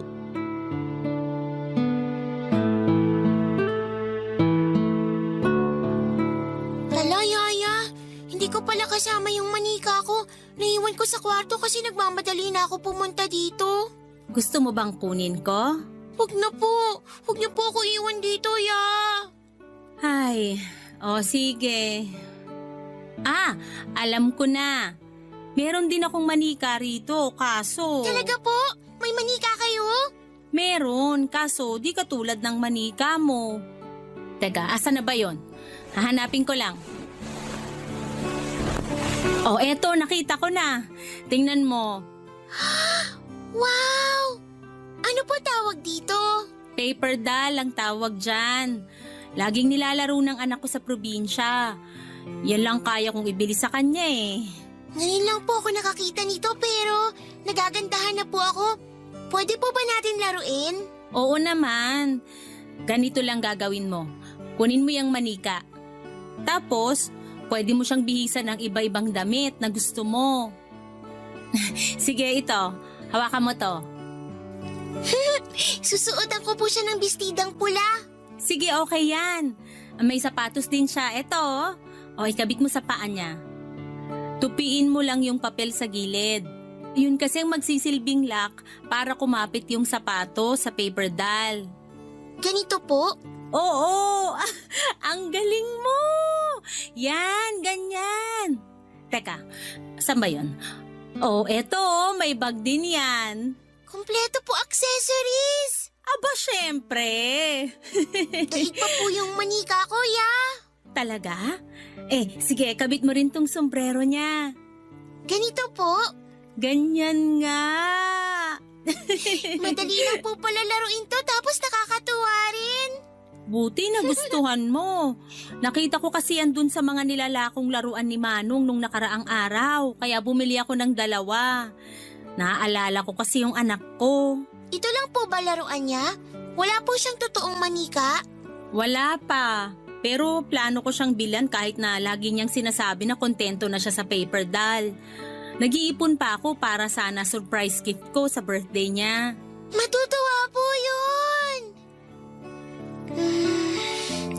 Buti pa po yung anak niyo, mahal na mahal niyo. Si mama kasi, parang hindi niya ako love. Lagi po siyang walang time sa akin kasi busy siya sa business tapos sa ibang tao po. Minsan, di ko po mapigilan mainggit sa kanila kasi mas pinapansin pa sila ni mama kaysa sa akin. Ay, liga nga rito, Vian. Yayakapin kita para maramdaman mo na mahal kita. Buti na lang may yaya training ako kasi kahit papano may nagmamahal sa akin. Ang bata mo pa para maranasan yung pakiramdam na walang nagmamahal sa'yo, Vian. Sana kahit di mo ko totoong mama, na ipaparamdam ko sa'yo yung pagmamahal ng isang ina. Para sa akin, kayo na pong totoong mama ko. Kung pwede lang kitang tawaging totoong anak ko para may kalaro yung anak ko sa probinsya eh. Paniguradong matutuwa yun. Alam ko po na miss na kayo ng anak nyo. Pero sana po wag niyo po akong iiwanan, Yaya. Hindi ko po kasi alam gagawin ko kapag nawala kayo. Natatakot ako kay Mama, pati sa mga lalaki na kasama niya. Pag umalis kayo, wala na po akong kakampi. Ayoko po mag-isa sa bahay na to. Hindi naman ako aalis agad, Vian. Siguro kung mangyayari man yun, malaki ka na. May sarili ka na ring pamilya at mga anak. Tsak hindi mo na ako kailangan. Kahit po malaki na ako, gusto ko po nasa tabi ko lang kayo lagi. Gusto ko po na maglaro pa rin tayo ng paper doll, Yaya Training. Pwede po ba yun? Please po, magpapakabait po ako lalo para hindi kayo mawala. Sana nga pwedeng hindi ako mawala sa tabi mo. Sana kahit matanda na ako, magkasama pa rin tayo at naglalaro ng paper doll. Promise po ha? Hindi kayo mawawala, Yaya. Pinky promise po tayo? Pinky promise? Paano yun? Ganito po. Akin na yung small finger nyo. Tapos yung sa akin din po. Ayan, pinky promise po, Yaya. Na hindi nyo po ako iiwan. Pinky promise na hindi ko iiwan si Vian. Yay! Tara, Ya! Maglaro pa po tayo ng paper doll!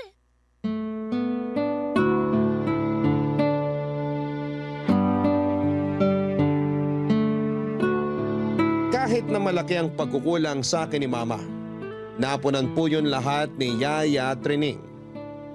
Para sa akin ay siya na po ang totoong mama ko dahil sa kanya na ako lumaki. Siya po ang umaattend sa mga meeting namin sa school at siya rin ang kasama ko noong graduation namin sa elementary at high school. Ayaw po kasi ni Mamang pumunta sa mga ganong event dahil nakaka-bore daw po. Mas mabuti pa na magtinda na lang daw siya sa palengke, kumita pa siya ng pera kaysa tumunganga, manood at pumalakpak sa akin habang umaakyat ako sa stage para kunin ang pinaghirapan kong diploma. Dinamdam ko po ang katuwiran na yon ni Mama Papa Dudut. Konesyon ko nga po yung pagmamahal niya sa akin bilang anak hanggang sa magdalaga na ako. Pero nananatiling malayo po ang loob sa akin ni Mama. Kaya ako na lamang ang napagod na mamalimos ng atensyon sa kanya. Hindi naman po niya ako pinababayaan. Good provider siya, Papa Dudut, dahil pinapakain niya ako at pinag-aaral. Masama na ba akong anak kung para sa akin ay nakukulangan pa rin ako sa mga ginagawa niya? Hindi niyo po ako masisisi dahil ng mga panahon na yon ay may ka-live-in na po si Mama. Si Alfred po na kaisa-isang lalaking pinakilala niya sa akin at sinabing magiging stepfather ko na, Papa Dudut. Kaya lang masama po ang kutob ko sa live-in partner ni Mama dahil may taglay po itong kamanyakan.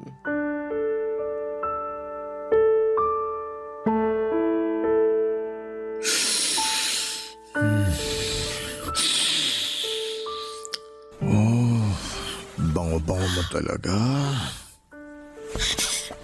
Tito? Tito, ano pong ginagawa niyo? Ba't nandito kayo sa kwarto ko? Tsaka, wag po! Anong wag po? Wala pa naman akong ginagawa sa'yo ah. Kung makasigaw ka dyan, akala mo inaano kita. Eh, ano nga pong ginagawa niyo rito? Na-miss lang kita.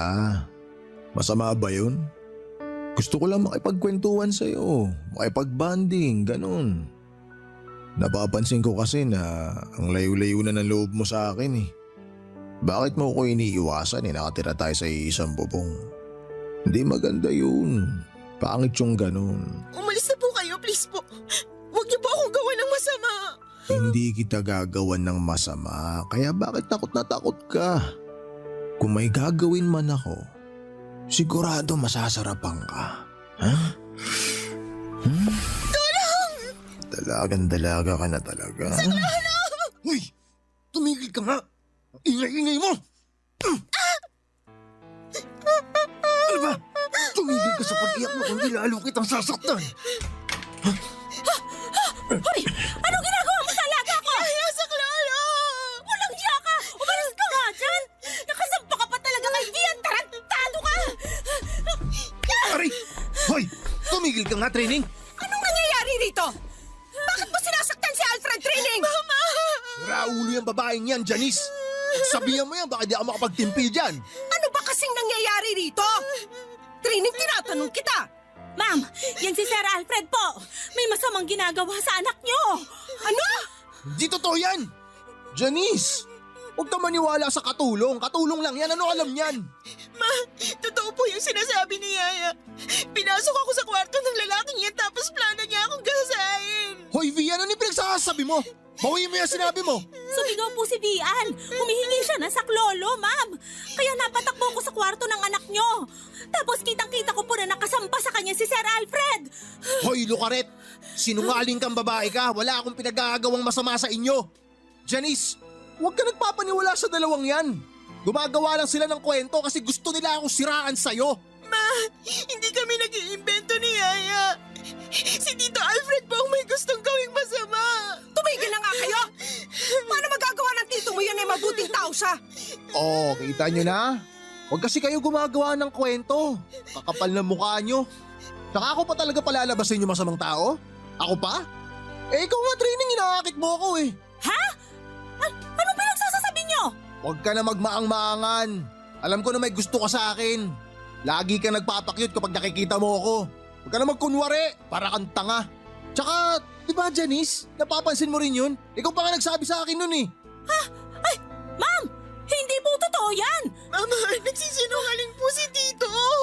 Wala akong pakialam! Lumayas ka na ngayon sa bahay namin, Training! Bago pa kita kalad ka rin sa labas! Pero ma'am! Umalis ka na sabi! Habang kaya ko pa magpigil! Pinagkatiwalaan kita? Pero para lang pala ako nag-aalaga ng ahas na tutuklaw lang sa akin? Ma, please makinig po kayo. Huwag niyo po paalisin si Yaya. Wala po siyang ginagawang masama. Tumahimik ka na, Bia! Baka gusto mong palayasin din kita sa pamamahay ko! Mama naman. Ay, alam mo, Training, kung ako sa'yo, umalis ka na lang kasi. Masyado na masikip tong bahay para sa ating apat. Yaya, huwag ka umalis.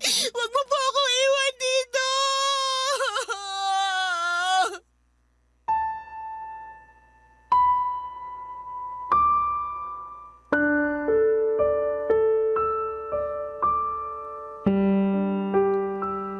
Dalawang beses pong nadurog ang puso ko ng gabing yon, Papa Dudut. Una, nang hindi kami pinaniwalaan ni Mama tungkol sa tangkang panggagahasa sa akin ng live-in partner niya. At ikalawa ay noong palayasin niya si Yaya Training sa bahay namin dahil mas pinaniwalaan niya ang gawa-gawang kwento ng demonyong lalaking yon. Ayoko pong iwanan ako ni Yaya sa poder ng mama ko kasama ang Alfred na yon dahil natatakot po akong maulit ang masama niyang plano sa akin. Nagmakawa po ako kay Yaya Training na isama niya ako kung saan siya pupunta pero kapwa po kami walang nagawa nang pumagitna na si Mama. Bulag na bulag po siya ng galit at panibugho niya noon dahil paniwalang paniwala siya sa kwento sa kanya ni Alfred. Awang-awa rin po ako kay Yaya dahil sinakta na siya ni Mama. Pinagsalitaan ng masama at pinalalayas pa sa bahay namin, ora mismo. Nang makalis na po si Yaya Trining ay nagkulong po ako sa kwarto ko, Papa Dudut. At lumalabas lang tuwing papasok ako sa school. Late na rin po akong umuwi para tulog na silang dalawa. Ayoko po kasing magpang-abot pa kami ng live-in partner niya dahil natatakot po akong makita ang hayop na yon. Wala naman po akong mapagsabihan tungkol sa nangyari kaya doble ingat na lamang ako. Kinakandado ko po ang kwarto ko at lagi akong may katabing matulis na bagay pag natutulog. Marami na po akong inisip na paraan kung paano makakaalis sa bahay namin nang hindi pinapalayas ni Mama. At sinamantala ko po ang pagkakataon na mag-aral sa malayo para makapag-dorm ako. Mabilis po na lumipas sa mga taon hanggang sa nakagraduate na ako ng college sa kurso kong Business Administration, Papa Dudut. Barangay Love Stories. Barangay Love Stories.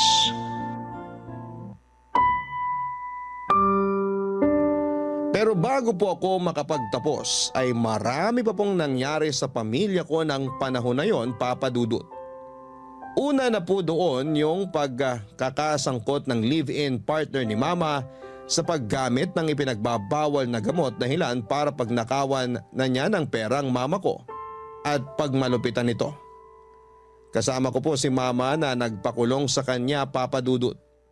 Pero hindi pa po doon natatapos ang lahat dahil sinubo kami ng Diyos. Nang biglang humina ang katawan ni Mama at nagpabalik-balik kami sa ospital. Akala ko po ay simpleng sakit lang na pwedeng mawala kapag nagpahinga siya. Pero na-diagnose po siya na meron siyang stomach cancer ang mama ko. Nasa 4th year college na po ako noon at isang semester na lamang ay gagraduate na ako. Pero dahil sa mahal na gamutan ni Mama ay nasaid po ang pera namin sa bangko at kamuntik-muntika na mawala sa amin ang negosyong bumubuhay sa amin ng ilang taon. Kaya nga habang nag-aaral at meron namang ilang araw na bakante na walang klase, ako po ang tumatawa at nagtitinda sa bigasan namin kapalit ni Mama, Papa Dudut. Nagsika po ko na may taguyod at may salba ang business namin dahil doon lang ako kumukuha ng pera para sa pagpapagamot ni Mama. Hindi nagtagal, nakagraduate naman ako. Unfortunately ay hindi ko na rin po kinayang ipagpatuloy yung business namin gawa ng iba pang pangyayari kaya nag-focus na lamang ako sa pagtatrabaho sa corporate. Nag-aral din akong mag-virtual assistant para may pinagkakakitaan ako sa gabi. Kulang na lamang ay hindi ako matulog para lamang kumita ng malaki, Papa Dudut. Halos sa ospital na kasi tumira si Mama at ako lang ang nag-aasikaso sa kanya dahil kakaunti lang naman ang mga relatives namin at ang iba ay nasa malalayong probinsya pa. Isang araw habang namamalengke po ako ng mga supplies namin ni Mama sa bahay. Napadaan po ako sa isang tindahan ng mga laruan tapos ay nakita ko po yung paper doll na madalas naming nilalaro ni Yaya Trining. Ewan ko pero bigla na lamang po akong naiyak matapos mag-flashback sa akin ang kabataan ko. Siguro kasi naalala ko pa na ang gaan-gaan ng buhay noong araw kumpara sa noong tumanda na ako. Tapos ayon, hindi ko napansin na nilapitan na pala ako ng isang matandang babae na tumatao sa tindahan na yon. At laking gulat ko nang mamukhaan ko siya. Walang iba kundi si Yaya Trining, Papa Dudut.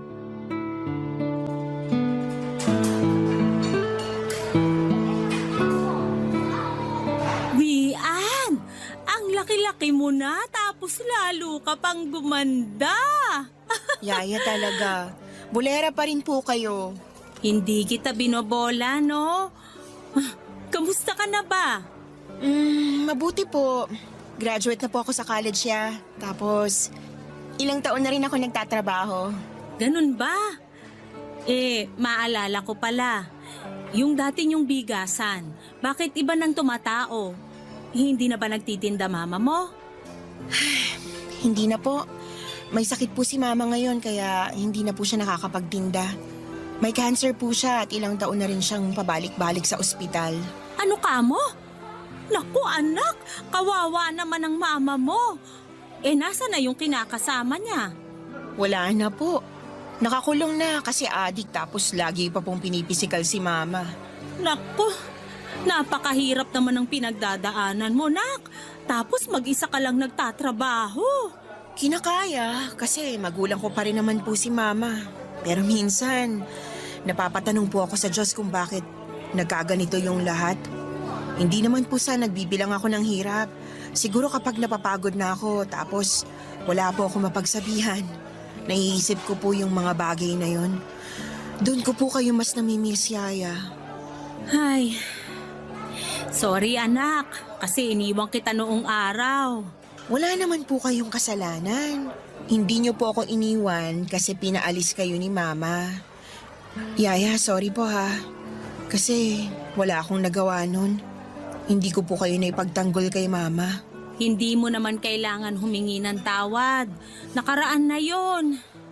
Napatawad ko na rin naman ang mama mo kahit na nagalit ako sa kanya noong una. Tanging dalangin ko na lang sa may kapal na sana iligtas ka niya laban sa kinakasama niya, Vian. Mukhang dininig naman po ng Diyos ang panalangin niyo kasi hindi na po naulit yung masamang plano sa akin ni Tito Alfred. Tapos ngayon, nabubulok na siya sa bilangguan. Kayo po, kumusta na po kayo? Eto, tuloy-tuloy lang sa buhay. Nung pinaalis ako sa inyo, pumunta ako sa pinsan ko na nasa Parañaque. Doon na rin ako nakahanap ng trabaho.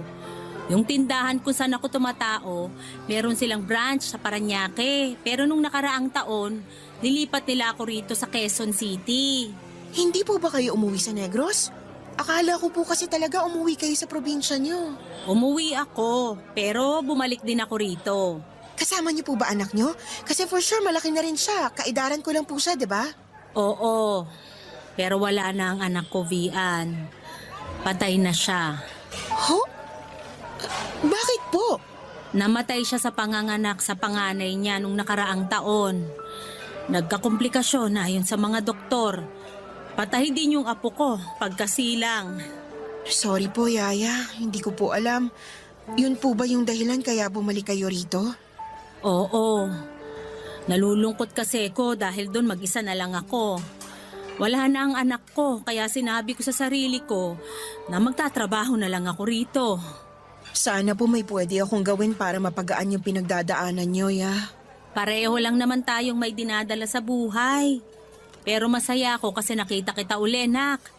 Tingnan mo, naiiyak tuloy ako. Ya, wag na po kayong umiyak. Naiiyak po ako eh. Ako rin po, masayang masaya kasi nagkita ulit tayo. Ang tagal ko pong hinintay yung araw na to kasi akala ko talaga hindi ko na kayo makikita. Walang gabi simula nung umalis kayo sa bahay namin na hindi ko po kayo naisip. Lagi ko po kayong namimiss kasi para sa akin totoong magulang ko na kayo. Nung nawala kayo sa bahay, pakiramdam ko nawalan din ako ng nanay. Hindi ka nawalan ng nanay kasi andito na uli ako. May dahilan ng Diyos kung bakit kailangan nating magkahiwalay noon. Pero nagpapasalamat pa rin ako sa Kanya kasi tinupad niya ang dasal ko na ingatan ka. Tapos ngayon na nakita uli tayo, alam ko na nakikinig talaga siya. Ya, ayoko na po magkahiwalay tayo ulit. Hindi ko na po kakayanin pag nagkalayo pa tayo tulad ng dati. Mahal na mahal ko po kayo. Para ko na po kayong tunay na nanay. Sino bang may sabi sa'yo na magkakahiwalay pa tayo? Ngayon pa na nagkita uli tayo, anak. Hindi na kita iiwan, Vian. Pangako yan.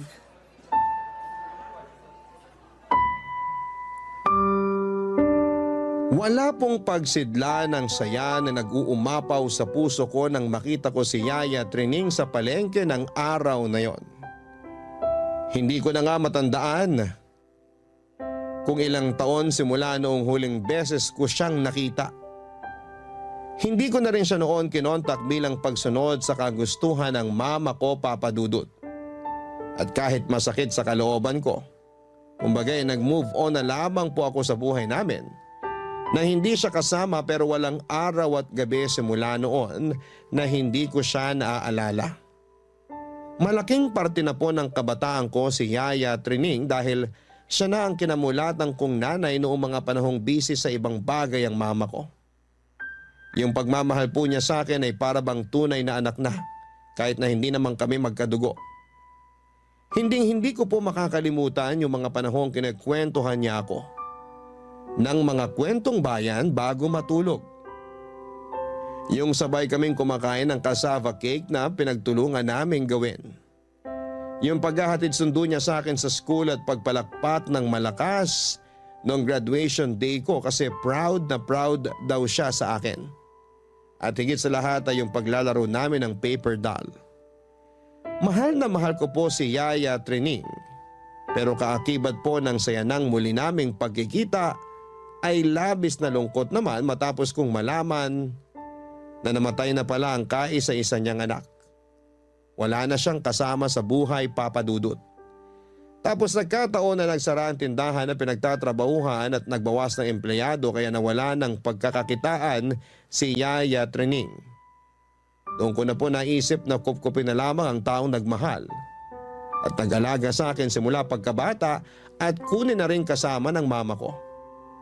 Malaki pong kaginhawahan simula nang bumalik si Yaya Trining sa buhay namin dahil mas nakakapagtrabaho po ako ng matiwasay at walang ibang inaalala, Papa Dudut.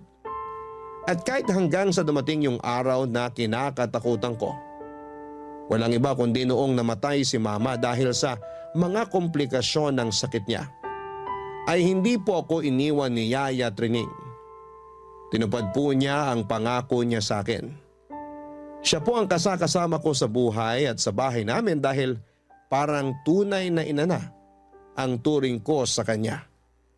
At ako naman po ang anak niya. Sa katunayan, si Yaya Trining po ang naghatid sa akin sa altar noong kinasal ako sa long-time boyfriend ko, Papa Dudut. Yun po yung araw na maituturing ko na isa sa mga pinakamasaya at hindi ko makakalimutan.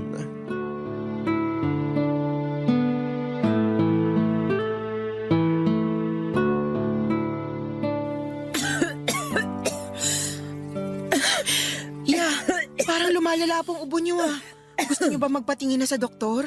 Nako anak, ayos lang ako. Konting pahinga lang to. Natuyuan kasi ko ng pawis kakawalis dun sa labas kanina. Pagkatapos nakalanghap pa ako ng alikabok kaya nangat itong lalamunan ko. Iinuman ko na lang ng pinigang kalamansi sa maligamgam na tubig. Okay po, pero pag hindi pa rin umukay, magpapacheck up na tayo ha. O sige, pero wag ka na kasi masyadong mag-alala. Siyempre po mag-aalala ako kasi ayoko kayong magkasakit. Wala na nga po si Mama tapos may mangyayari pa po sa inyong hindi maganda. Hindi ko na po kaya kung pati kayo iiwan ako, ya. Hindi pa naman ako aalis, nak. Malakas pa ako at gagaling din ako. Ubo lang to. Saka gusto ko pang makita yung magiging apo ko sa'yo. Excited na talaga ako para sa magiging baby mo. Ilang buwan na nga uli ang tiyan mo? 4 months po, Yaya. Ako rin po excited nang makita niyo si baby. Sana po lagi kayong palakasin ng Diyos at ilayo sa anumang mabibigat na sakit. Para po humaba pa ang buhay niyo. Lahat tayo, nak, ang sana iligtas at ingatan ng may kapal. Yaya, salamat po ha. Salamat saan? Sa lahat-lahat. Thankful na ako nung dumating kayo sa buhay ko nung bata ako kasi pinaramdam niyo sa akin yung mahalin at alagaan na para bang totoo niyo akong anak. Hindi ko po makakalimutan yung mga pag-aasikaso niyo sa akin. Yung mga bonding natin sa pagluluto ng ulam at paggawa ng paborito nating dessert na cassava. Nung umalis kayo sa bahay, may mga araw na lagi ko pong ginagawa yon.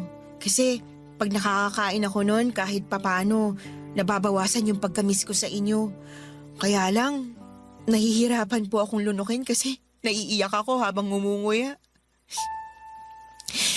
Dati kasi, 2 tayong kumakain nun tapos ako na lang mag-isa.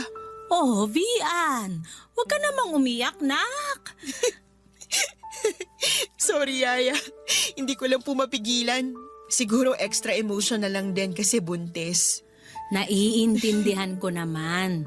Pero magkasama na tayo ngayon. Pwedeng-pwede uli nating gawin yung mga bagay na ginagawa natin nung maliit ka pa. Pwede tayong magluto ng mga paborito mong ulam o gumawa ng mga dessert na tinuro ko sa'yo. Lahat yun pwede na nating gawin ngayon, nak. Vian, hindi lang ikaw yung gustong magpasalamat kasi ako rin. Katulad mo, walang araw na hindi kita inisip simula nung umalis ako sa bahay nyo. Alam ko namang matapang kang bata, matyaga, matalino, maabilidad at mabait. Kaya nga yun na lang ang iniisip ko para kahit mahirap na mapalayo sa'yo, nakakahugot na rin ako ng lakas para maipagpatuloy ang buhay. Buti na lang nandyan kayo. Mas kinakaya ko pong harapin ang buhay kasi alam ko kasama ko kayo. Kahit na hindi ko po kayo totoong nanay, yung pagmamahal niyo sa akin parang tunay na anak.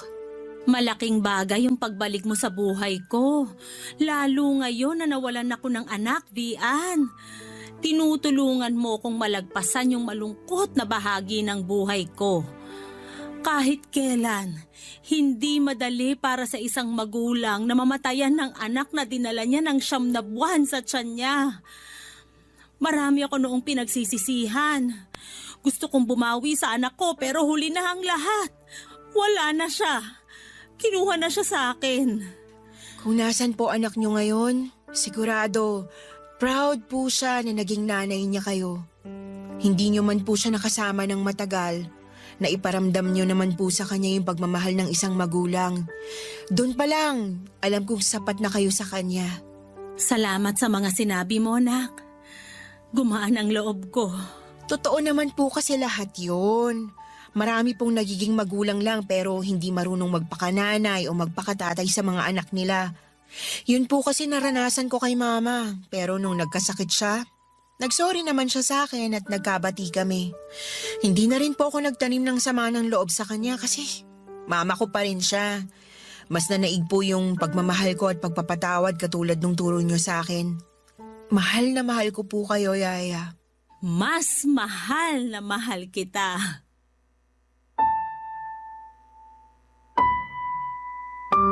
Totoo po na kapag pinalaki sa pag-ibig ang isang bata ay nadadala niya yon sa kanyang pagtanda.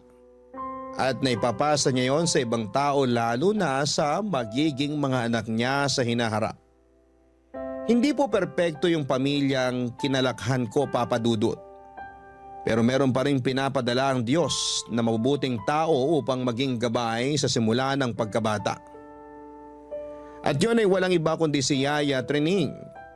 Hindi ko po siya kaano-ano, hindi ko siya totoong nanay pero mahal na mahal niya ako na para bang tunay niyang anak. Kaya nga ang laki ng pasasalamat ko sa Diyos na pinagkaloob niya sa buhay ko si Yaya Trining. Papadudot sa kasalukuyan ay healthy po ang yaya ko na nagsisilbi ko na ring pangalawang ina. At kasakasama namin sila ng anak ko na naglalaro at nagbabanding. Masasabi ko po na masayang masaya ang anak ko at sobrang close po sila ni Yaya Trining. At para sa akin ay malaking bagay na nasa buhay naming mag-asawa si Yaya dahil siya po ang nagsisilbi naming gabay. Lalo na pag kailangan namin ng payo at pangaral mula sa nakakatanda. Maraming salamat po sakaling mapili po ninyong i-area ang storya ng buhay ko. Sana po'y maraming nakuhang aral at inspirasyon ang mga kabarangay natin sa kwentong ibinahagi ninyo. God bless po sa inyo at sa Barangay Love Stories. Ang inyong forever kapuso at kabarangay, Vian. Anong say mo sa Barangay Love Stories na ito? Pagkwentuhan natin sa comment section yan.